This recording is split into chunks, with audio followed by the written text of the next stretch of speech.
ہمارا یقین ہے جہاں بھی حضور نبی کریم علیہ الصلوۃ والسلام کا ذکر ہوتا ہے، اللہ پاک کا ذکر ہوتا ہے، خیر کی، نیکی کی، اللہ اور اس کے رسول کی دعوت کی بات ہوتی ہے، وہاں پہ اللہ کے انوار کی بارش ہوتی ہے۔ حضرت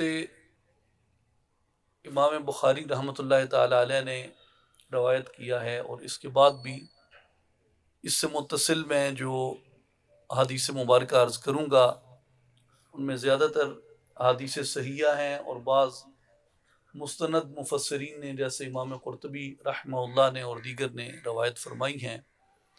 حضور نبی کریم علیہ الصلوۃ والسلام فرماتے ہیں کہ جب میں معراج کے لیے مکہ سے روانہ ہوا جبریل امین کے ہمراہ،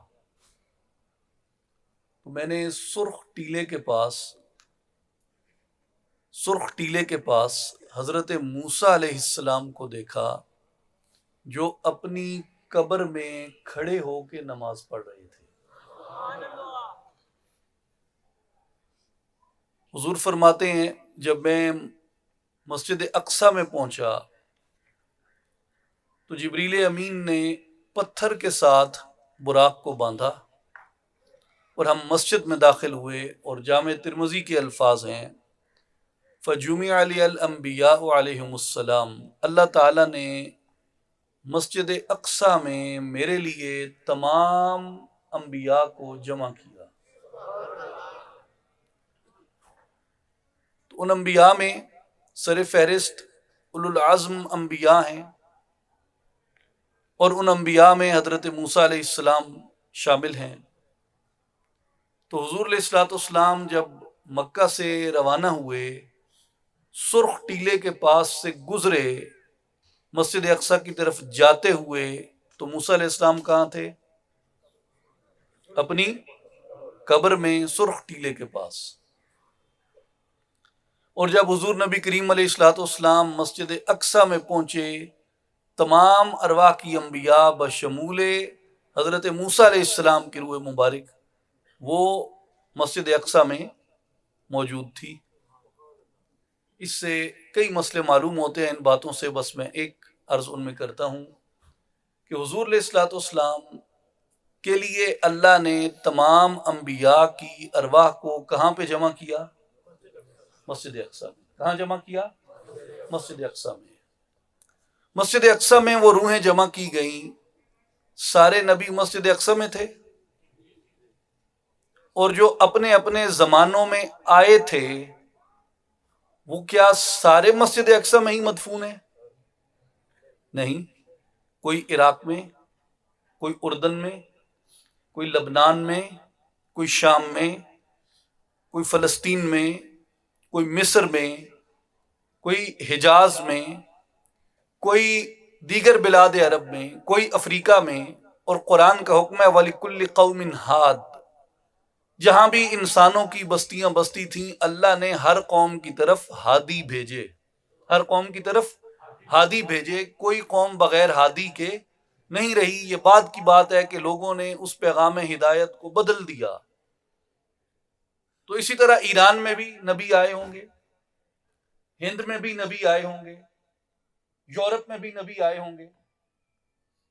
تو وہ جتنے انبیاء جو شام میں تھے، جو مصر میں تھے، جو اردن میں تھے، جو حجاز میں تھے، جو خود بیت المقدس کے اندر تھے، جو ایران میں تھے، جو ہند میں تھے، یہ جو افریقہ میں تھے، یہ جو دیگر بلاد دنیا کے اندر تھے، جہاں جہاں بھی تھے، ان سب کی ارواح نبی پاک علیہ الصلوۃ والسلام کے استقبال کے لیے مسجد اقصی میں جمع ہو گئیں۔ تو لہٰذا معلوم ہوا کہ انبیاء کی ارواح مبارکہ دنیا کے کسی بھی مقام کے اوپر موجود تھیں، ان کے اجساد دنیا میں کہیں بھی دفن تھے، اللہ نے ارواح انبیاء کو یہ تصرف دیا ہے، یہ قوت دی ہے کہ وہ جہاں چاہیں اپنا ظہور فرما سکتی ہیں، جہاں چاہیں اپنا ظہور فرما سکتی ہیں۔ لہٰذا ایک تو بشارت و نوید یہ ہوتی ہے جہاں آپ حضور علیہ الصلوۃ والسلام کے ذکر پاک کے لیے جمع ہوئے ہیں، اگر ہم اخلاص سے بیٹھے ہیں، نیت سے بیٹھے ہیں، عجز سے بیٹھے ہیں، باوضو بیٹھے ہیں، اللہ اور اس کے رسول ہی کی نیت سے بیٹھے ہیں، ایسی بابرکت محافل میں اگر نبی پاک علیہ الصلوۃ والسلام اپنے امتیوں پہ کرم فرمائیں تو کوئی بعید نہیں ہے، اس لیے کہ اللہ نے اپنے نبیوں کی ارواح کو یہ قوت و تصرف عطا کیا۔ حضور علیہ الصلوۃ والسلام کا سفر معراج آگے جاتا ہے، حضور فرماتے ہیں مجھے ہر آسمان پہ انبیاء میں سے کسی نے استقبال کیا، پہلے، دوسرے، تیسرے، حتیٰ کہ جب میں چھٹے آسمان پہ پہنچا تو حضرت موسیٰ علیہ السلام نے میرا استقبال چھٹے آسمان پہ کیا، چھٹے آسمان پہ۔ اب حضور جب مکہ سے چلے، موسیٰ علیہ السلام کہاں پہ؟ سرخ ٹیلے پہ، اپنی قبر پہ۔ حضور جب مسجد اقصیٰ میں پہنچے، موسیٰ علیہ السلام کہاں ہیں؟ مسجد اقصیٰ میں۔ حضور علیہ الصلوۃ والسلام چھٹے آسمان پہ پہنچے، موسیٰ علیہ السلام کہاں ہیں؟ چھٹے آسمان پہ ہیں۔ حضور علیہ الصلوۃ والسلام اللہ کے حضور حاضر ہو گئے عرش معلیٰ پہ، واپس آتے ہیں، موسیٰ علیہ السلام کی روح سامنے کھڑی ہے۔ یا رسول اللہ امت کے لیے کیا لے کے جا رہے ہیں؟ فرمایا 50 نمازیں۔ عرض کی حضور ان کی استطاعت سے زیادہ ہیں۔ پھر گئے، تخفیف ہوتے ہوتے ہوتے ہوتے 5 نمازیں رہ گئیں، بشارت دی کہ پڑھو گے 5 اجر 50 کا ملے گا، پڑھو گے 5 اجر 50 کا ہوگا۔ تو میرے بھائیو، حضور علیہ الصلوۃ والسلام مکہ سے چلے، موسیٰ علیہ السلام سرخ ٹیلے پہ اپنی قبر انور میں کھڑے ہو کے نماز پڑھ رہے ہیں۔ حضور علیہ الصلوۃ والسلام مسجد اقصیٰ میں پہنچے، حضرت موسیٰ علیہ السلام کی روح وہاں استقبال کرتی ہے۔ حضور علیہ الصلوۃ والسلام آپ چھٹے آسمان پہ پہنچے، حضرت موسیٰ علیہ السلام کی روح وہاں استقبال کرتی ہے۔ حضور علیہ الصلوۃ والسلام عرش معلیٰ سے اللہ سے اپنی امت کے لیے عبادات کا، فرائض کا تحفہ لے کے آتے ہیں۔ حضرت موسیٰ علیہ السلام عرش معلیٰ کے باہر رسول اللہ سے ملاقات کرتے ہیں، لہٰذا اس سے معلوم یہ ہوا اللہ تبارک و تعالیٰ نے حضرت موسیٰ علیہ السلام کی روح کو یہ قوت، یہ تصرف دیا تھا کہ وہ جس مقام پہ چاہے اپنی قوت ملکوتیہ اور قوت روحانیہ سے بعد از وفات بھی، سینکڑوں برس بعد بھی، صدیاں بیت جانے کے بعد بھی موسیٰ علیہ السلام ان مقامات پہ تصرف فرما سکتے ہیں۔ میرے شیخ و پورہ کے بھائیوں اور بزرگوں، محمد مصطفیٰ امام الانبیاء ہیں، محمد مصطفیٰ اشرف الانبیاء ہیں، محمد مصطفیٰ افضل الانبیاء ہیں۔ اگر موسیٰ علیہ السلام کی روح جہاں چاہے تصرف فرما کے پہنچ سکتی ہے، محمد مصطفیٰ کی روح بھی جہاں چاہے اپنے عاشقوں کے پاس تصرف فرما کے آ سکتے ہیں۔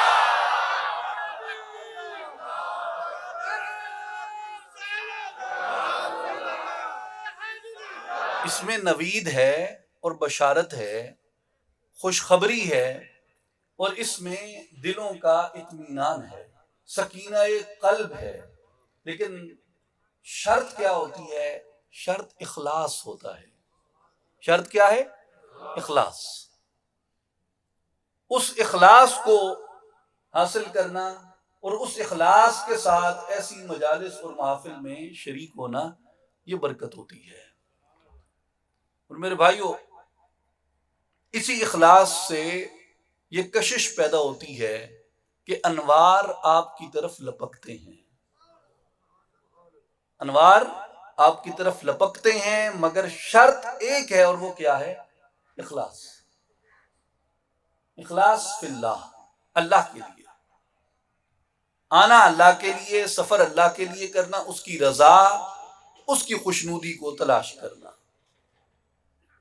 پھر اپنے لیے مغفرت تلاش کرنا، اپنی دعاؤں کی قبولیت تلاش کرنا، برکت تلاش کرنا، رزق کی فراوانی تلاش کرنا، یہ ساری اس کے بعد کی چیزیں ہیں۔ یہ تبھی پوری ہوتی ہیں جب اخلاص جمع ہو جاتا ہے۔ اور میرے بھائیوں، اس لیے اخلاص پہلی شرط ہے۔ اب وقت چونکہ محدود ہوتا ہے تو میں اصل موضوع کی طرف آتا ہوں، صرف ایک بات کہہ کے کہ میلاد شریف میں حاضر ہونا، یہ چاہے کوئی پیر ہے، چاہے کوئی مرید ہے، کوئی امام ہے، کوئی مقتدی ہے، کوئی واعظ ہے، کوئی سننے والا ہے، جو بھی ہے، میلاد مصطفیٰ صلی اللہ علیہ وآلہ وسلم میں آنے والے کے لیے سعادت کی بات ہوتی ہے،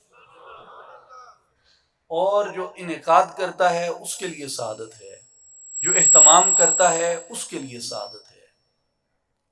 بہت سے آپ دوستوں میں سے جتنے بھی لوگ حسن خیال، حسن گمان رکھتے ہیں، آپ کی محبتوں کا شکریہ، لیکن یہ اصول یاد رکھ لیں کہ آپ نماز میں آ گئے ہیں، صف نماز میں، مسجد میں آ گئے ہیں، یہ باہر کہیں صف میں شامل ہو گئے ہیں، آپ حرم بیت اللہ میں طواف میں شامل ہو گئے ہیں، کسی بھی نیکی کے کام میں آپ شامل ہو گئے ہیں، تو وہاں اصول یہ ہے جو خوبصورت دل نشین حسن ذوق کے ساتھ حضرت علامہ اقبال رحمۃ اللہ علیہ نے بیان کیا ہے کہ آ گیا عین لڑائی میں اگر وقت نماز، قبلہ رو ہو کے زمیں بوس ہوئی قوم حجاز، ایک ہی صف میں کھڑے ہو گئے محمود و ایاز، نہ کوئی بندہ رہا نہ کوئی بندہ نواز، بندہ و صاحب و محتاج و غنی ایک ہوئے، تیرے دربار میں پہنچے تو سبھی ایک ہوئے۔ جہاں ہم حضور کی بارگاہ میں آ جاتے ہیں ہم سب ایک ہو جاتے ہیں۔ روحانی طور پہ کوئی یہ دعویٰ نہیں کر سکتا کہ قرب کی منازل میں زیادہ قریب ہوں۔ ادعا کرنے والا، دعویٰ کرنے والا تو ویسے ہی باطل ہے۔ یہ آج کل لوگ پوچھتے ہیں او جی فلانے پیسا اپنے دعویٰ کیتا میں دریا دا رخ موڑ دیاں گا، اے ہو جائے گا، او ہو جائے گا، آگے پھر یوٹیوبر بیٹھے ہوئے ہیں، دین ایمان علم پلے کوئی نہیں، ویورشپ کی صرف ایک لت پڑی ہوئی ہے اور ان کی اس پہ دکان چلتی ہے۔ اور ہماری بھی یہ جو معذرت کے ساتھ جو جین زی ہے، ہمارے بعد کی جو جنریشن ہے 90s کے بعد آنے والی، یہ بھی اسی کو دین ایمان علم سمجھتے ہیں جو یوٹیوب پہ پڑا ہے۔ تو میرے بھائی یہ یاد رکھ لیں جس نے دعویٰ کیا وہ ویسے ہی باطل ہو گیا۔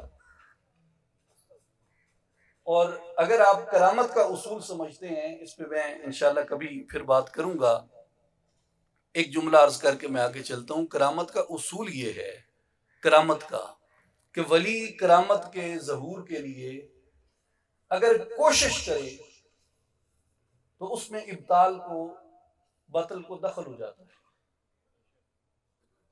نبی معجزے کے ظہور کے لیے دعا کرے، ارادہ کرے تو معجزہ ظاہر ہوگا اور وہ معجزہ کہلائے گا اور وہ اس کی نبوت کی دلیل ہوگا۔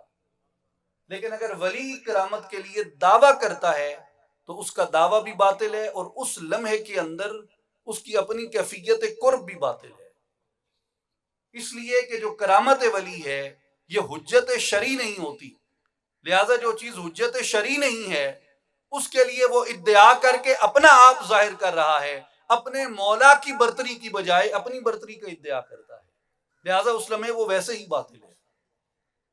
تو کرامت کا اصول ہی یہ ہے، یہ تصوف سے نہیں، ائمہ کلام سے، امام سعد الدین تفتزانی رحمۃ اللہ علیہ اور دیگر جتنے بھی ائمہ کلام ہیں سب نے اصول کرامت یہی بیان کیا ہے۔ تو حقیقت میں آپ کیا جان سکتے ہیں کہ کون اس وقت مراتب قرب میں اللہ کے اور رسول اللہ صلی اللہ علیہ وسلم کے قریب ہے؟ ہم جتنے بھی یہاں بیٹھے ہیں ہم سب کا ایک منصب ہے جس پہ ہمیں فخر ہونا چاہیے، اور وہ غلام مصطفیٰ ہونے کا منصب ہے۔ ایک منصب ہے، اور وہ منصب کیا ہے؟ ہم سب غلام مصطفیٰ، تیری سرکار میں پہنچے تو سبھی ہے۔ میرے بھائیو، حضور نبی کریم علیہ الصلوۃ والسلام نے ارشاد فرمایا، جسے امام احمد ابن حنبل رضی اللہ تعالیٰ عنہ نے روایت کیا ہے، حضور فرماتے ہیں انی عبد اللہ فی ام الکتاب لخاتم النبیین وان آدم لمنجدل فی طینتہ، کہ جب آدم علیہ السلام ابھی مٹی میں گوندے جا رہے تھے، آدم علیہ السلام جب ابھی مٹی میں گوندے جا رہے تھے، حضور نبی کریم علیہ الصلوۃ والسلام نے فرمایا کہ میں اللہ کے حضور اس وقت بھی عبداللہ اور خاتم النبیین لکھا جا چکا تھا، جب آدم علیہ السلام ابھی مٹی میں گوندے جا رہے تھے، میں اس وقت بھی اللہ کے حضور عبداللہ اور خاتم النبیین لکھا جا چکا تھا، اور حضور علیہ الصلوۃ والسلام نے فرمایا وَسَأُنَبِّئُكُم بِتَعْوِيلِ ذَلِكَ دَعْوَتِ أَبِي إِبْرَاهِيمَ، اور میں تمہیں ان قریب بتاؤں گا، اس دعا کی تعویل بتاؤں گا کہ میں ہوں وہ دعا جو اللہ کے حضور حضرت ابراہیم علیہ السلام نے مانگی تھی، وَبَشَارَةِ عِیسیٰ قَوْمَهُ، اور میں ہوں وہ بشارت جو حضرت عیسیٰ علیہ السلام نے اپنی قوم کو عطا فرمائی تھی۔ اور حضور نے فرمایا وَرُؤْيَا أُمِّيَ الَّتِي رَأَتْ أَنَّهُ خَرَجَ مِنْهَا نُورٌ أَضَاءَتْ لَهُ قَصُورُ الشَّامِ، اور میں ہوں اپنی ماں کا وہ خواب جو میری ماں نے دیکھا تھا کہ اس کے بطن سے ایک نور پھیلا، اتنا پھیلا کہ انہوں نے مکے میں بیٹھ کے شام کے محلات کو روشن دیکھا۔ میرے بھائیوں اور بزرگوں، غور کیجئے، یہ دعا کیا ہے یہ میں آگے عرض کرتا ہوں، وہ بشارت عیسیٰ کیا ہے وہ میں آگے عرض کرتا ہوں، لیکن رسول اللہ صلی اللہ علیہ وسلم اور حضرت عیسیٰ کے مابین کتنا فاصلہ ہے؟ کم از کم 550 سال کا۔ حضرت عیسیٰ علیہ السلام اور حضرت ابراہیم علیہ السلام کے درمیان کتنا فاصلہ ہے؟ طویل مدت کا۔ لیکن حضور نبی کریم علیہ السلام سے حضرت ابراہیم علیہ السلام تک کا فاصلہ کم و بیش 2000 سال کا بن جاتا ہے۔ حضرت عیسیٰ علیہ السلام اور حضرت ابراہیم علیہ السلام حضور علیہ السلام کی آمد کی، حضور علیہ السلام کے میلاد کی، حضور علیہ السلام کے تشریف فرما ہونے کی وہ بشارتیں دے کے جا رہے ہیں۔ تو اس سے بات یہ اخذ ہوتی ہے، سادہ بات یہ اخذ ہوتی ہے کہ اگر حضور علیہ السلام کے آنے سے پہلے انبیاء کرام حضور علیہ السلام کی آمد کی دعائیں مانگتے ہیں، حضور کے آنے سے پہلے حضرت عیسیٰ علیہ السلام حضور علیہ السلام کی آمد کی بشارتیں دیتے ہیں، تو جب حضور آ چکے، وہ نعمت عظمیٰ آ چکی، تو 1500 برس بعد بھی ایمان والوں پہ لازم ہو جاتا ہے حضور کی آمد کی خوشی منائیں، حضور کی آمد کا جشن منائیں، حضور کی آمد پہ شکرانے ادا کریں۔ اور ہم یہاں جمع ہیں، اور کسی بھی مقام پہ اگر محفل میلاد کی دعوت ہوتی ہے تو محفل میلاد کی دعوت کا مقصد کیا ہوتا ہے؟ حضور کا ذکر کرنا، حضور کا ذکر کرنا، اور اللہ اور اس کے رسول کا ذکر کرنا عبادت ہے، شکرانہ ہے۔ ذکر بھی شکر ہوتا ہے، جیسے شکر ذکر ہے نا، ذکر شکر ہوتا ہے، یہ ایک دوسرے سے جدا نہیں ہوتے۔ اللہ کا ذکر کرنا اس کا شکر ادا کرنے کے مترادف ہے، بھلے اس میں کلمات شکر ہوں یا نہ ہوں۔ خلوص سے اللہ کا ذکر کرنا یہ شکر کے درجے میں آتا ہے، اور خلوص سے اللہ کی بارگاہ میں شکر ادا کرنا یہ بذات خود ذکر ہے۔ تو لہٰذا ہم جب ذکر مصطفیٰ کرتے ہیں، ہم آمد مصطفیٰ کا شکر ادا کرتے ہیں کہ اللہ نے اس عظیم محبوب علیہ السلام کو بھیجا جس سے ہمیں ایمان کے یہ درجات نصیب ہوئے، جس سے ہمیں فلاح کی راہ ملی، نجات کی راہ ملی، جنت کی راہ ملی، کامیابی کی راہ ملی، آخرت کی کامیابی کی راہ ملی، قبر کے اندر کامیابی کی راہ ملی، دوزخ سے چھٹکارا ملا، اللہ کے قرب کی طرف ہمیں ترغیب اور رغبت ملی۔ میرے بھائی اور بزرگوں، حضرت ابراہیم علیہ السلام کی دعا کو اللہ نے قرآن مجید میں بیان کیا کہ جب حضرت اسماعیل علیہ السلام نے، حضرت ابراہیم علیہ السلام نے بیت اللہ کی تعمیر مکمل کر لی، اس وقت انہوں نے دعا کی، طویل دعا ہے، اس کا ایک حصہ ہے ربنا وابعث فیہم رسولا منہم یتلو علیہم آیاتک ویعلمہم الکتاب والحکمہ ویزکیہم، اے ہمارے رب ان میں انہی میں سے اس رسول کو مبعوث فرما جو کیا کرے، یتلو علیہم آیاتک، ان پر تیری آیات کی تلاوت کرے، اور کیا کرے، وَيُعَلِّمُهُمُ الْكِتَابِ، انہیں کتاب کا علم عطا فرمائے، اور کیا کرے، ان کا تزکیہ کرے، اور کیا کرے، انہیں حکمت کی تعلیم عطا فرمائے، سنت کی تعلیم عطا فرمائے۔ یہ ابراہیم علیہ السلام تعمیر کعبہ کر کے اللہ کے حضور اس قبولیت کے وقت میں جب دعا کرتے ہیں، حضور نبی کریم کی آمد کی دعا کرتے ہیں، اور حضرت سیدنا عیسیٰ علیہ السلام اپنی قوم کو بشارت دیتے ہیں۔ قرآن مجید نے بیان فرمایا وَإِذْ قَالَ عِيسَى ابْنُ مَرْيَمَ يَا بَنِي إِسْرَائِيلَ إِنِّي رَسُولُ اللَّهِ إِلَيْكُمْ مُصَدِّقًا لِمَا بَيْنَ يَدَيَّ مِنَ التَّوْرَاةِ وَمُبَشِّرًا بِرَسُولٍ يَأْتِي مِن بَعْدِ اسْمُهُ أَحْمَدُ، اور یاد کرو جب عیسیٰ ابن مریم نے کہا اے بنی اسرائیل میں تمہاری طرف اللہ کا رسول ہوں، اپنے سے پہلی کتاب توریت کی تصدیق کرتا ہوا، اور اس رسول کی بشارت سناتا ہوں جو میرے بعد جلوہ گر ہوں گے، جن کا اسم مبارک احمد صلی اللہ علیہ وآلہ وسلم ہوگا۔ یہ حضور نے کہا کہ جو میرے باپ ابراہیم علیہ السلام نے دعا کی تھی میں وہ دعا ہوں، اور جو عیسیٰ نبینا علیہ السلام نے جو بشارت دی تھی اپنی قوم کو، حضور نے فرمایا میں وہ بشارت ہوں۔ اور میرے بھائی اور بزرگوں، اس لیے حضور نبی کریم علیہ الصلوۃ والسلام کا جو شرف ہے وہ یہ ہے کہ انبیاء آپ کی دعائیں مانگتے، انبیاء آپ کی بشارتیں دیتے۔ اور میرے بھائی اور بزرگوں، حضور نبی کریم علیہ الصلوۃ والسلام نے جس مقام پہ نبوت کا اعلان کیا، یہ ایک بات سمجھ لیں آپ اچھی طرح۔ آج ہم اسے یعنی بعد از اسلام اور قبل از اسلام کے معاشرے کو کن دو بنیادی حصوں میں تقسیم کیا جاتا ہے؟ اسلام اور اسلام سے پہلے جاہلیہ۔ اسلام سے پہلے کیا کہتے ہیں اس معاشرے کو؟ جاہلیہ۔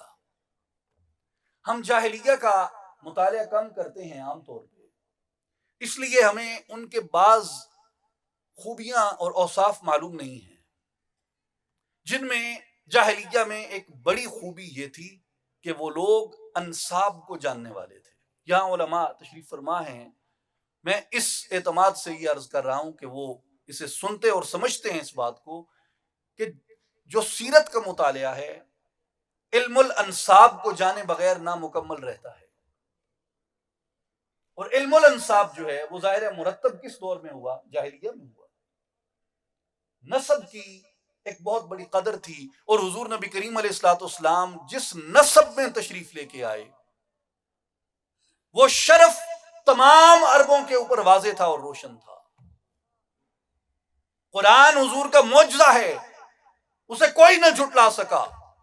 جس طرح حضور کا شرف قرآن سے ہے، اسی طرح حضور نبی کریم علیہ الصلوۃ والسلام کا جو نسب مبارک تھا وہ اشرف نسب تھا عرب کے اندر، اسے عرب جھٹلا نہیں سکتے تھے۔ اور قرآن مجید نے حضور نبی کریم علیہ الصلوۃ والسلام کے نسب شریف کو کس طرح بیان کیا؟ آل ابراہیم کے نسب کے ساتھ، اور فرمایا سورہ نساء میں ام یحسدون الناس علی ما آتاہم اللہ من فضلہ فقد آتینا آل ابراہیم الکتاب والحکمت وآتیناہم ملکا عظیما۔ یا یہ لوگوں سے اس چیز پر حسد کرتے ہیں جو اللہ نے انہیں اپنے فضل اور عطا سے فرمایا، تو بے شک ہم نے آل ابراہیم کو کتاب عطا فرمائی، ہم نے آل ابراہیم کو کتاب عطا فرمائی اور حکمت عطا کی، اور ہم نے ان کو ملک عظیم عطا کیا تھا۔ کسے؟ آل ابراہیم کو۔ اور حضور نبی کریم علیہ الصلوۃ والسلام کا نسب شریف کون سا ہے؟ آل ابراہیم سے ہے۔ اگلی بات سنیں میرے بھائی اور بزرگوں، آل ابراہیم میں پھر ایک نسب جو ہے، ایک شرف جو ہے وہ آل اسماعیل کا ہے، اور آل اسماعیل کا شرف کئی اعتبارات سے ہے جسے سیرت پڑھنے کے باوجود بھی ہم بہت کم جانتے اور سمجھتے ہیں۔ میرے بھائیوں، حضرت اسماعیل علیہ السلام کے لیے اللہ تبارک و تعالیٰ نے قرآن میں فرمایا وَاذْكُرْ فِي الْكِتَابِ اسماعیل إِنَّهُ كَانَ صَادِقَ الْوَعْدِ وَكَانَ رَسُولًا نَبِيًّا۔ حضرت اسماعیل علیہ السلام کو کتاب میں یاد کرو، بے شک وہ وعدے کا سچا تھا، رسول تھا، غیب کی خبریں بتانے والا۔ میرے بھائی اور بزرگوں، حضرت ابراہیم علیہ السلام کے دو فرزند تھے، حضرت اسماعیل علیہ السلام اور حضرت اسحاق علیہ السلام۔ حضرت اسماعیل علیہ السلام سے لے کے حضور نبی کریم علیہ السلام تک کوئی نبی نہیں آیا، لیکن حضرت اسحاق علیہ السلام کی آل میں بکثرت انبیاء آئے۔ جو بنی اسرائیل کہلاتے ہیں وہ کون ہیں؟ وہ بنی اسحاق ہیں۔ بنی اسرائیل کون ہیں؟ بنی اسحاق۔ اور بنی اسحاق میں دو بڑے طبقات پیدا ہو گئے، ایک یہود کا اور ایک نصارہ کا۔ جو یہود تھے ان کے ہاں بھی توحید میں خرابی پیدا ہو گئی، اور جو نصارہ تھے، نصارہ کے ہاں بھی توحید میں خرابی پیدا ہوئی۔ یعنی جو عقیدہ تھا اور تعبیر تھی اس میں خرابی تھی. کیسے؟ یہود نے کہا حضرت عزیر علیہ السلام اللہ کے بیٹے ہیں، اور فرشتے اللہ کی بیٹیاں ہیں، یہ یہود نے کہا. یعنی جو بنیادی اس کے قدم کی صفات ہیں، تنزیہ کی صفات ہیں، ان کا انکار کیا. لم یلد ولم یولد. اس لیے قرآن مجید میں اللہ تبارک و تعالی نے نصارہ کا بھی رد کیا اور یہود کا بھی رد کیا. اور جہاں آپ سورہ فاتحہ میں پڑھتے ہیں غیر المغضوب علیہم ولا الضالین، کہ ہمیں سیدھے راستے والوں میں سے بنا، جن پر تو نے انعام کیا، نہ کہ ان لوگوں کا راستہ جن پر تیرا غضب ہوا اور جو گمراہ ہو گئے. امام ابن کثیر رحمۃ اللہ تعالی علیہ نے اس کی تعویل میں فرمایا ہے، اور دیگر مفسرین نے بھی لکھا ہے کہ مغضوب سے مراد یہود ہیں. وباؤ بغضب من اللہ، ان پہ اللہ کا غضب نازل ہوا. یہ کیا کرتے تھے؟ انبیاء کو ناحق قتل کرتے تھے، عزیر کو اللہ کا بیٹا کہتے اور فرشتوں کو اللہ کی بیٹیاں کہتے. وَلَضَّالِّينَ، اور یہ دالین کون ہیں؟ دالین سے مراد نصارہ ہیں جنہوں نے حضرت عیسیٰ علیہ السلام کو اللہ کا بیٹا قرار دیا. لیکن میرے بھائیوں، شرف آل اسماعیل کیا تھا؟ ان میں بہت سے لوگ ایسے تھے جنہوں نے کعبے میں بت پال رکھے تھے، جو بتوں کی پرستش کرتے تھے، بتوں کی پوجا کرتے، حبل و عزا، لات و منات کی پوجا کرتے. لیکن ایک بہت بڑا طبقہ انہی شرفائے عرب میں، خاص طور پہ سرداران مکہ میں، ان لوگوں کا تھا جو حنفاء کہلاتے تھے. کیا کہلاتے تھے؟ حنفاء. وہ موحدین تھے، موحد تھے. ان کے جو توحید کی تعبیر تھی اس میں کسی طرح کی کوئی ملاوٹ اور کسی طرح کا کوئی شبہ اور کسی طرح کی کوئی آمیزش نہیں تھی. ان کا وہی عقیدہ توحید تھا جو حضرت سیدنا ابراہیم علیہ السلام کا عقیدہ توحید تھا. اور وہ مکہ جو بتوں کا گڑھ بن چکا تھا، اسی بتوں کے گڑھ کے اندر وہ موحدین رہتے تھے، جن میں بڑے بڑے سرداران عرب تھے. جب رسول اللہ صلی اللہ علیہ وآلہ وسلم نے اپنی دعوت کا آغاز کیا تو حضور علیہ الصلوۃ والسلام نے اپنی دعوت کا منہج کسے بنایا؟ حضرت ابراہیم علیہ السلام کی دعوت. کیوں کہ وہ لوگ بھی جانتے تھے کہ ابراہیم کی تعبیر کیا تھی علیہ السلام، ان کے توحید کی. اور اس لیے جہاں یہود مطلقاً گمراہ ہو گئے، نصارہ گمراہ ہو گئے، وہاں آل اسماعیل کے اندر ایسے لوگ موجود تھے جن کی توحید کے عقیدے میں ملاوٹ نہ تھی.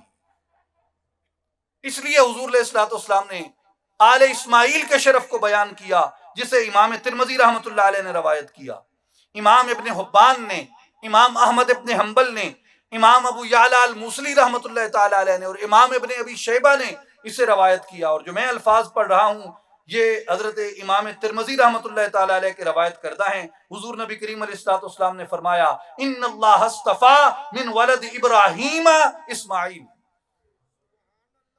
اللہ تبارک و تعالی نے آل ابراہیم میں سے آل اسماعیل کو چن لیا.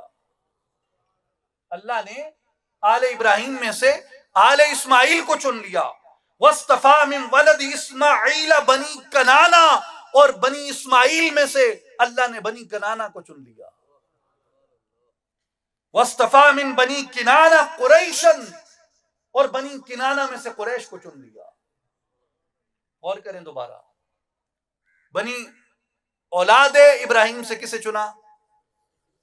اولاد اسماعیل کو. اولاد ابراہیم سے کسے چنا؟ اولاد اسماعیل کو. ترمذی شریف کی حدیث ہے. اولاد ابراہیم سے اولاد اسماعیل کو چنا. اولاد اسماعیل سے کسے چنا؟ بنی کنانا کو چنا. اور بنی کنانا میں سے کسے چنا؟ قریش کو چنا. واصطفیٰ من قریش بنی ہاشم، اور قریش سے بنی ہاشم کو چن لیا. واصطفانی من بنی ہاشم، اور بنی ہاشم سے مجھے چن لیا. تو کل اولاد ابراہیم میں اولاد اسماعیل کو چنا، اولاد اسماعیل میں بنی کنانا کو، بنی کنانا میں سے قریش کو، بنی قریش میں سے بنی ہاشم کو، اور بنی ہاشم میں سے فرمایا اللہ نے مجھے چن لیا. میرے بھائی اور بزرگوں، یہ جو خاندان بنو ہاشم ہے، اس کی جو اتوار تھیں، اور یہ جتنے حضور علیہ الصلوۃ والسلام کے آپ کے مبارک شجرے میں جتنے لوگ آتے ہیں یہ معاہدین اور حنفاء تھے، اور ان کے اخلاق کی وجہ سے، ان کے اطوار کی وجہ سے، ان کی عادات کی وجہ سے، اور حضرت ابراہیم علیہ السلام کی طرف ان کے جھکاؤ کی وجہ سے ان کو دیگر عربوں کے اوپر فوقیت دی جاتی تھی۔ یہاں تک روایات سیرت نگاروں نے لکھی ہیں کہ اگر بنی ہاشم کا قافلہ کہیں سے گزر رہا ہوتا، بنی ہاشم کا قافلہ گزرتا تجارتی صحرا میں یا پہاڑ میں، اگر ڈاکو اس پہ نقب لگاتے تو سرداران بنی ہاشم اپنے پرچم لہراتے اور بتاتے تھے کہ ہم بنی ہاشم کے سردار ہیں، یہ بنی ہاشم کا قافلہ ہے۔ عرب کے ڈاکو اور قذاق اتنا احترام کرتے، بنی ہاشم کے قافلوں پہ نقب نہ لگاتے تھے۔ یہ جو شرف تھا یہ عرب کے اندر معلوم تھا، عرب کے اندر جانا جاتا تھا کہ یہ بنی ہاشم ہیں، یہ کعبے کے متولی ہیں، یہ حاجیوں کے خدمت گار ہیں، یہ قریش کا سب سے افضل طبقہ ہے۔ اور میرے بھائیوں اور بزرگوں، ان کے بارے میں جتنی باتیں آپ کو سیرت نگاروں میں ملیں گی وہ یہی ہیں کہ گو کہ ابھی بعثت محمدی صلی اللہ علیہ وآلہ وسلم نہیں ہوئی تھی، توجہ ہے، بعثت نبوی ابھی نہیں ہوئی تھی، ان کے اخلاق وہی تھے جو دین ابراہیمی کے اخلاق تھے۔ مثال کے طور پہ حضرت عبد المطلب رضی اللہ تعالیٰ عنہ کے اوصاف میں امام حلبی رحمۃ اللہ تعالیٰ علیہ نے اور امام زرقانی نے اپنی سیرتوں میں یہ درج کیا ہے، وَكَانَ يَأْمُرُ أَوْلَادَهُ بِتَرْكِ الظُّلْمِ وَالْبَغْيِ وَيَحِثُّهُمْ عَلَى مَكَارِمِ الْأَخْلَاقِ وَيَنْهَاهُمْ عَنْ دَنِيَّاتِ الْأُمُورِ، کہ یہ اپنی اولاد کو حکم دیتے تھے کہ ظلم نہ کریں اور زیادتی نہ کریں، اعلیٰ اخلاق کی ترغیب دیتے، پست حرکتوں سے انہیں روکتے، والمنع من نکاح المحارم، اور محرم خواتین کے ساتھ نکاح سے اجتناب کی دعوت دیتے، وقطع ید السارق، چور کے ہاتھ کاٹنے کی ترغیب دیتے، والنہی عن قتل الموعودۃ، اور بچیوں کو زندہ درگور کرنے سے پرہیز کرواتے، وتحریم الخمر والزنا، شراب اور بدکاری کو حرام جانتے، وَأَنَّ لَا يَطُوفَ بِالْبَيْتِ عُرْيَانٌ، اور جو اس وقت بعض لوگ عریاں برہنہ ہو کے کعبے کا طواف کیا کرتے، اس کی بھی ممانعت کرتے کہ عریاں طواف کعبہ نہ کرو۔ یہ سارے وہ اطوار ہیں جو بعثت محمدی کے بعد حضور علیہ الصلوۃ والسلام نے جنہیں رائج فرمایا۔ تو حضور علیہ الصلوۃ والسلام کے جو اجداد تھے، چونکہ وہ روایت ابراہیمی کے اوپر قائم تھے، اس لیے انہیں حنفاء کہا جاتا تھا۔ ملت ابراہیم حنیفہ، وہ حنفاء تھے، اس حنیف ملت کے اوپر قائم تھے۔ اور حضور نبی کریم علیہ الصلوۃ والسلام کے جو اجداد تھے، ان کی جو ایک علامت ہوتی تھی، میرے بھائیو آج بڑی بدقسمتی ہے ان چیزوں پہ ہم بڑا یک رخا مطالعہ کرتے ہیں۔ حضور علیہ الصلوۃ والسلام سے قبل جو آپ کی بشارات تھیں وہ عرب میں عام تھیں۔ آج اس پہ مضمون طویل ہو جائے گا، میں اس لیے اس سے اجتناب کرتا ہوں، لیکن انشاءاللہ اللہ تعالیٰ نے دوبارہ کبھی توفیق عطا فرمائی، موقع عطا کیا تو اس پہ مفصل گفتگو ہو سکتی ہے کہ جب حضور علیہ الصلوۃ والسلام کے ظہور کا وقت قریب تھا، پورے عالم عرب میں تشویش تھی کہ نبی کے ظہور کا وقت ہو چکا ہے اور ابھی تک وہ نبی نے اپنی بعثت کا اعلان کیوں نہیں کیا۔ اور سب سے زیادہ تشویش یہود مدینہ کو تھی، سب سے زیادہ تشویش، اور سب سے زیادہ مشتاق وہی تھے۔ اور یہ جو 10 سال کا یعنی 11 سال کا عرصہ جو اعلان نبوت سے لے کے عقبہ اولا تک کا عرصہ بنتا ہے، سب سے زیادہ کلوزلی فالو کرنا جسے کہتے ہیں آج کل کے محاورے میں، یعنی قریب سے دیکھنا اس ساری ایکٹیویٹی کو جو مکہ المکرمہ میں ہو رہی تھی نئے نبی کے اعلان کے ساتھ، اسے سب سے زیادہ اشتیاق سے اہل مدینہ دیکھتے تھے، کیونکہ مدینہ بستی وہ تھی جسے انتظار آمد مصطفیٰ میں آباد کیا گیا تھا۔ یہ ایک بستی تھی مدینہ، جس کا مشہور واقعہ ہم طبع یمانی کا سنتے ہیں کہ وہ یہاں سے گزرا اور اسے اس کے علماء نے کہا یہاں نبی آخر الزمان ہجرت کر کے آئیں گے۔ اس کے علاوہ کتنی بستیاں ہیں جو حضور علیہ الصلوۃ والسلام کی بشارت پر قائم ہوئی، اور جتنے اہل عرب تھے وہ پہچانتے تھے کہ نور مصطفی کن پشتوں میں موجود ہے. حضرت ہاشم رضی اللہ تعالیٰ عنہ چار بھائی تھے، ویسے دو ان میں مشہور تھے، حضرت ہاشم اور حضرت مطلب. حضرت ہاشم رضی اللہ تعالیٰ عنہ جو تھے وہ اور ان کے بھائی مطلب بڑے حسین تھے، بہت حسین. اور ان دو بھائیوں کے لیے لکھا ہے اہل سیر نے کہ جو اہل عرب اصطلاح استعمال کرتے تھے وہ انہیں البدران کہتے تھے. البدران یعنی چاند کے چہرے والے دو بھائی، اتنی روشن پیشانیاں ان کی تھی. یعنی یہ عربوں میں یہ محاورہ تھا البدران.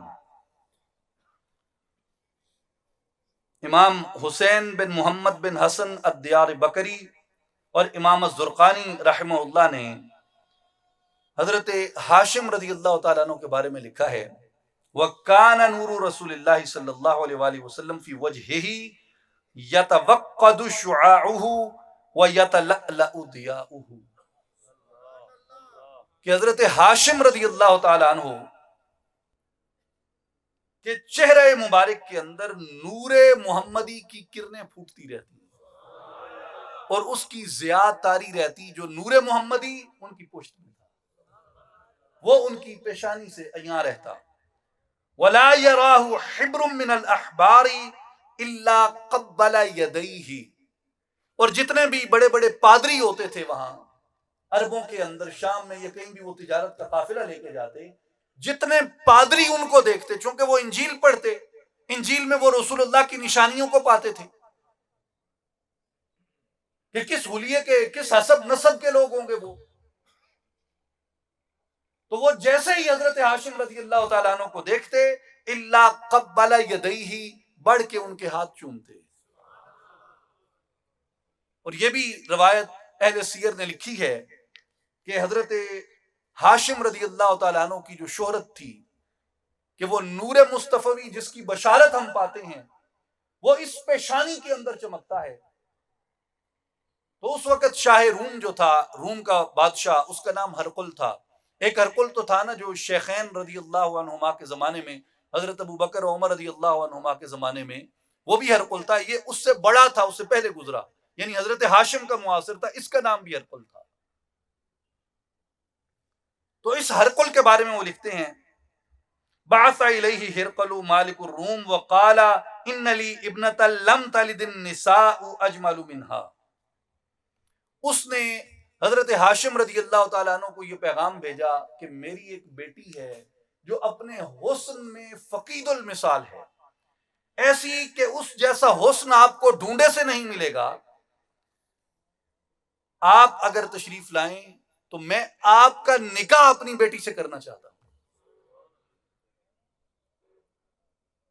تو اہل سیر فرماتے ہیں اس کی وجہ یہ تھی وَإِنَّمَا أَرَادَ بِذَلِكَ نُورَ الْمُصْطَفَىٰ الْمَوْصُوفِ عِندَهُمْ فِي الْإِنْجِيلِ، اس لیے کہ نور نبوت کی نشانیاں انجیل کے اندر بیان کی جاتی تھی. تو اس بادشاہ نے یہ ارادہ کیا، چونکہ عیسائی تھا، انجیل پڑھتا تھا، اسے معلوم تھا رسول اللہ کی بشارتیں موجود ہیں اور اس شخص کے اندر وہ بشارتیں پائی جاتی ہیں کہ اس کی اولاد سے، اس کے شجرے سے محمد مصطفیٰ پیدا ہوں گے. تو اس نے کہا کیوں نہ یہ سعادت میں حاصل کر لوں کہ میرے خاندان میں مصطفیٰ کی ولادت ہو جائے. اس لیے حضرت ہاشم رضی اللہ تعالیٰ عنہ، اور یہ جو حضور علیہ الصلوۃ والسلام کے اجداد کا کنبہ تھا یہ عرب میں معلوم تھا، حتیٰ کہ عرب سے باہر بھی جتنے لوگ تھے مشرکین بھی اس بات کو جانتے تھے، اور دیگر اہل کتاب یہود اور نصارہ بھی اس بات کو جانتے تھے کہ رسول اللہ صلی اللہ علیہ وآلہ وسلم کہاں جلوہ فرما ہوں گے، ان کی نشانیاں کیا کیا ہوں گی. اور ہاشم لقب جو ہے اس کا مطلب کیا ہے؟ ہاشم کہتے ہیں توڑنے والا. کسے کہتے ہیں؟ توڑنے والا. گل پھنس گئی نا بھائی، توڑا نالا ہاشم کی نے. آپ کا نام عمر بھی بعض نے لکھا ہے، بعض نے عمر لکھا ہے، بعض نے عمر لکھا ہے. نام یہ تھا عمر یا عمر. لیکن لقب تھا ہاشم. ہاشم کا مطلب ہے توڑنے والا. اب توڑنے والا رسول اللہ کا دادا, اوئے ہوئے ہوئے, اسے توڑنے والا کیسے کہتے ہیں؟ میرے بھائیو لطافت دیکھیں کہ حضرت ہاشم رضی اللہ تعالیٰ عنہ بڑے مہمان نواز تھے, اور جب ان کے پاس مہمان آتے تھے دور دراز سے سفر کر کے, تو وہ مہمان نوازی میں اتنی مروت کرتے کہ کہتے میرے مہمان کو کوئی تکلیف نہ ہو, حتیٰ کہ نوالا توڑنے کی تکلیف بھی نہ ہو, اپنے مہمان کے نوالے خود توڑ کے انہیں دیتے. اپنے مہمان کو نوالے خود توڑ توڑ کر کھلاتے. نوالے توڑنے کی وجہ سے ان کا لقب ہاشم بن گیا. یہ رسول اللہ کے اجداد کی سخاوت تھی جو عرب جانتے تھے, اور وہ انہی نشانیوں سے انہیں پہچانتے تھے کہ یہ جو اخلاق حمیدہ ہیں ان کے اندر, یہ جو اوصاف سعیدہ ہیں ان کے اندر, یہ اس نبی کے خاندان کی وجہ سے ہی ہو سکتے ہیں. اور جہاں وہ نور منتقل ہوتا وہ اس پیشانی سے ظاہر ہو جاتا. حضرت ہاشم رضی اللہ تعالیٰ عنہ کے بیٹے تھے عبد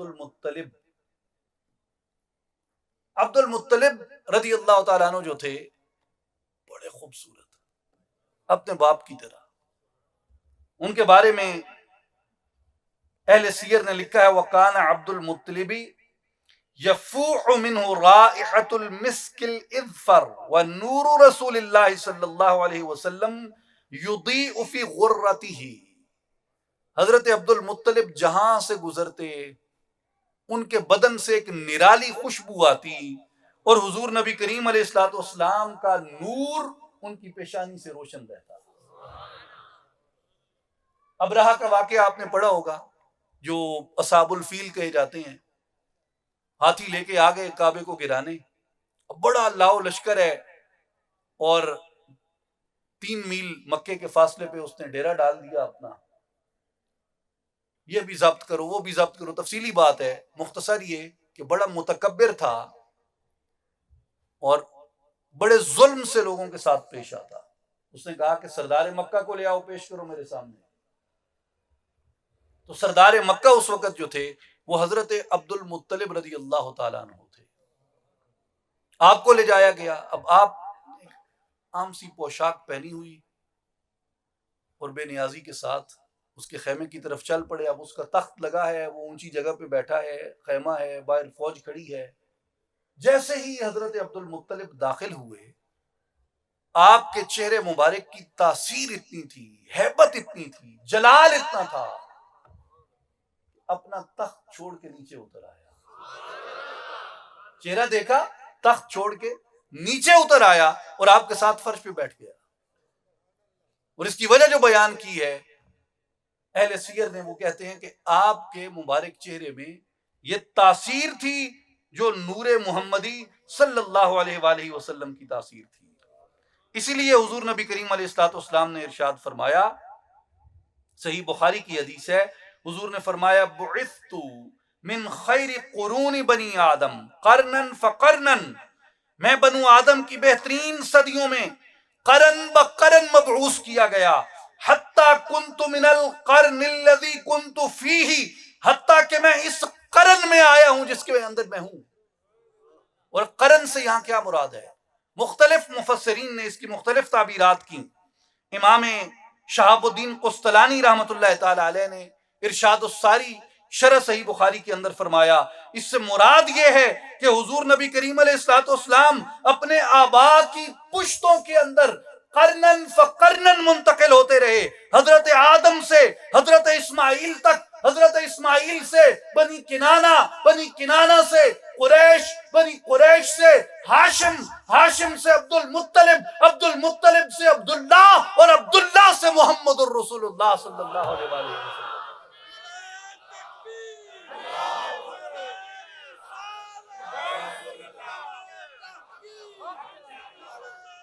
اور امام بیہقی رحمۃ اللہ تعالی علیہ نے حضرت انس رضی اللہ تعالیٰ عنہ سے روایت کیا, مفترق الناس فرقتین الا جعلنی اللہ فی خیرہما, حضور فرماتے ہیں جب لوگ دو گروہوں میں تقسیم کیے گئے، اللہ تعالیٰ نے مجھے بہترین گروہ میں رکھا، فَأُخْرِجْتُ مِن بَيْنِ أَبَوَيَّ، یہاں تک کہ اللہ تعالیٰ نے مجھے میرے والدین سے ظاہر فرمایا، فَلَمْ يُصِبْنِي شَيْءٌ مِّنْ عَهْدِ الْجَاهِلِيَّةِ، یہاں تک کہ جاہلیت میں سے کسی چیز نے میرے اوپر اثر نہیں چھوڑا۔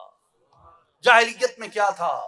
جاہلیت میں شرک تھا، جاہلیت میں بخل تھا، جاہلیت میں ظلم تھا، جاہلیت میں جھوٹ تھا، جاہلیت میں ناانصافی تھی، جاہلیت میں رشتوں کا تقدس نہیں تھا، جاہلیت کے اندر زنا عام تھا، جاہلیت کے اندر اللہ کا انکار عام تھا، جاہلیت کے اندر اس طرح کی تمام خرافات پائی جاتی جنہیں ہم جاہلیت کی فہرست کے اندر دیکھ سکتے ہیں۔ میرے بھائیوں اور بزرگوں، رسول اللہ صلی اللہ علیہ وآلہ وسلم کے اس فرمان مبارک میں اگر آپ غور کریں، فَلَمْ يُصِبْنِي شَيْءٌ مِّنْ عَهْدِ الْجَاهِلِيَّةِ، اس سے مراد یہ ہے کہ جہاں رسول اللہ کی ذات گرامی، حضور کے ذاتی اخلاق کو کسی چیز نے جاہلیت سے نہیں چھوا، وہاں رسول اللہ کے مبارک شجرے کو آدم علیہ السلام سے لے کے ابراہیم تک، ابراہیم سے اسماعیل تک، اسماعیل سے حضرت عبداللہ تک، حضور کے شجرے میں والد کی طرف سے بھی والدہ کی طرف سے بھی کسی بھی چیز کو جاہلیت نے نہیں چھوا۔ اس لیے حضور علیہ الصلوۃ والسلام اپنے شجرے کے اعتبار سے طیب صلبوں سے طیب رحموں کے اندر منتقل ہوتے رہے، پاک مردوں سے پاک بیویوں کے اندر منتقل ہوئے جنہیں جاہلیت کی کسی رسم نے نہ چھوا تھا، جو حنفاء تھے۔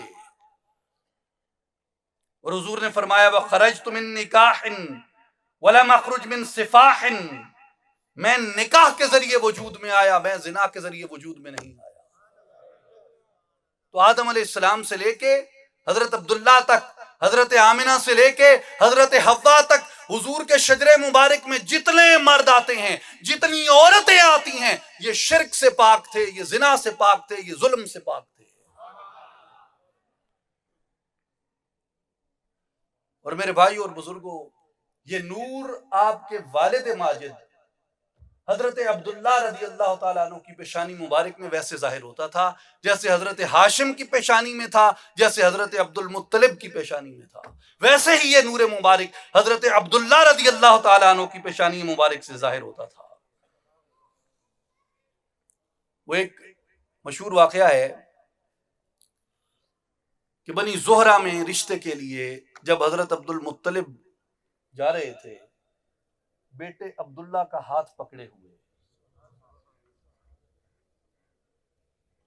حضرت آمنہ بنت وہب رضی اللہ تعالی عنہا، آپ سے نکاح ہوا حضرت عبداللہ کا، اور ان کی ایک کزن تھی رشتے میں، ان سے نکاح ہوا حضرت عبد المطلب کا، جن سے حضرت امیر حمزہ رضی اللہ تعالیٰ عنہ پیدا ہوئے۔ تو حضرت امیر حمزہ رضی اللہ تعالیٰ عنہ حضور کے چچا بھی ہیں، ردائی بھائی بھی ہیں، یعنی ایک ہی دائیا سے دودھ پیا، اور قریب قریب کے خالہ زاد بھی لگتے تھے۔ تو حضرت آمنہ سے عقد کے لیے جب حضرت عبداللہ جا رہے تھے، مفسرین نے اور اہل سیر نے اس پہ کئی روایات لکھی ہیں، ان میں سے میں ایک یہ عرض کر رہا ہوں۔ ایک خاتون تھیں، ان کا نام تھا قتیلہ بنت نوفل، جو ورقہ بن نوفل کی بہن تھی۔ ورقہ بن نوفل بذات خود ایک قابل مطالعہ شخصیت ہیں۔ یہ ورقہ بن نوفل کی بہن تھیں، قتیلہ ان کا نام تھا، اور انہوں نے دیکھا حضرت عبداللہ کو حضرت عبد المطلب کے ساتھ جاتے ہوئے، تو چونکہ رشتہ دار تھے قریبی، یہ حضرت عبداللہ کے پاس آ گئیں شادی والے دن۔ حضرت عبداللہ کے پاس آئیں، روک کے کہا عبداللہ تیرے سر کا نذرانہ جتنے اونٹ گئے، 100 اونٹ گئے تھے ان کے سر کا نذرانہ، تیرے سر کا نذرانہ جتنے اونٹ گئے وہ اونٹ مجھ سے لے لے، عقد مجھ سے کر لے، شادی مجھ سے کر۔ حضرت عبداللہ نے بڑے طریقے سے، جو فصاحت عرب تھی، جو مروت تھی، اس کے مطابق انکار کیا اور فرمایا بھائی میں تو باپ کے پیچھے ہوں، جدھر میرا باپ مجھے لے کے جا رہا ہے۔ تشریف لے گئے بنی زہرہ میں، شادی ہوئی، چند دن قیام کیا بنی زہرہ میں، حضور کے والد نے، حضرت عبداللہ نے چند دن قیام کر کے کسی کام سے واپس مکہ میں آئے تو کسی گھر میں اتفاقاً قتیلہ مل گئے، یہ راستے میں قتیلہ مل گئے۔ قتیلہ کو دیکھا جب حضرت عبداللہ نے مسکرا کے فرمایا، قتیلہ ابھی بھی تیار ہو عقد کے لیے؟ قتیلہ نے ایسے پیشانی کی طرف دیکھا، حضرت عبداللہ کی پیشانی کی طرف دیکھا۔ قتیلہ بنت نوفل نے دیکھ کے کہتی ہے، عبداللہ وہ نور نہیں ہے آج پیشانی میں۔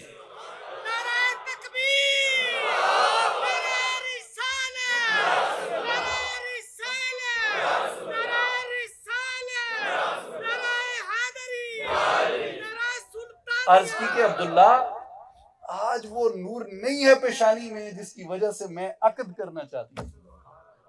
اب نہیں، اب ظاہر ہے کہ وہ نور مبارک حضرت سیدہ آمنہ رضی اللہ تعالیٰ عنہ کے ہاں اللہ نے وہ منتقل کر دیا۔ اور میرے بھائیو، حضرت آمنہ رضی اللہ تعالیٰ عنہ کے بارے میں آپ کا ایک چھوٹی سی مثال سے ایک عرض کرنا چاہتا ہوں۔ وہ میرا موقف ہے، آپ اس سے اختلاف بھی کر سکتے ہیں، اہل سیر نے کیا بھی ہے، علماء کرتے بھی ہیں، وہ کوئی بڑی بات نہیں ہے۔ علماء نے ایک فہرست دی ہے کہ کون کون سے جاندار، یعنی انسانوں کے علاوہ جو جانور جنت میں جائیں گے، جنتی جانوروں کی فہرست ہے۔ مختلف علماء نے مختلف فہرستیں دی ہیں، جن میں حضرت سلیمان علیہ السلام کا ہدہد ہے، یہ جنت میں جائے گا۔ جن میں حضرت سلیمان علیہ السلام سے مکالمہ کرنے والی چیونٹی ہے، یہ بھی جنت میں جائے گی۔ جن میں اصحاب کہف کا کتا ہے، یہ بھی جنت میں جائے گا۔ جن میں حضرت صالح علیہ السلام کی اونٹنی ہے، یہ بھی جنت میں جائے گی۔ ان میں حضرت اسماعیل علیہ السلام والا دمبا بھی ہے، یہ دمبا بھی جنت میں جائے گا۔ وَفَدَيْنَاهُ بِذِبْحٍ عَظِيمٍ۔ ان میں حضرت عزیر علیہ السلام والا حمار بھی ہے، دراز گوش، یہ بھی جنت میں جائے گا۔ اور ان میں حضرت یونس علیہ السلام کو اپنے پیٹ میں رکھنے والی مچھلی بھی ہے، یہ بھی جنت میں جائے گی۔ کیوں بھائی مچھلی کیوں جنت میں جائے گی؟ سب کی الگ الگ توجیحات علماء نے بیان کی ہیں، جنہوں نے یہ فہرستیں دی ہیں۔ ان میں انہوں نے کہا کہ حضرت یونس علیہ السلام کی مچھلی کیوں جائے گی جنت میں؟ توجہ ہے؟ گل میں ساری دسنی ہے، یہ اگلی آپ سمجھ سو، کوئی سمجھو بھی صحیح نہیں یار۔ فرمایا حضرت یونس علیہ السلام اللہ کے نبی تھے، پیغمبر تھے، کثرت سے ذکر کرنے والے تھے، پاکیزہ روح تھے۔ مچھلی کے پیٹ میں 40 دن رہے، مچھلی کے پیٹ میں 40 دن رہے، چونکہ اس مچھلی کا جو بطن ہے وہ قرار گاہ نبی رہا ہے، وہ قرار گاہ نبی رہا ہے۔ ایک نبی نے 40 دن مچھلی کے پیٹ میں قیام کیا، لہٰذا وہ مچھلی جنت میں جائے گی۔ میں نے کہا بھائی صاحب، اگر مچھلی 40 دن تک نبی کو اپنے پیٹ میں رکھ کے جنت میں جائے گی، رسول اللہ کی ماں نے تو 9 ماہ رکھا تھا، وہ کہاں جائے گی؟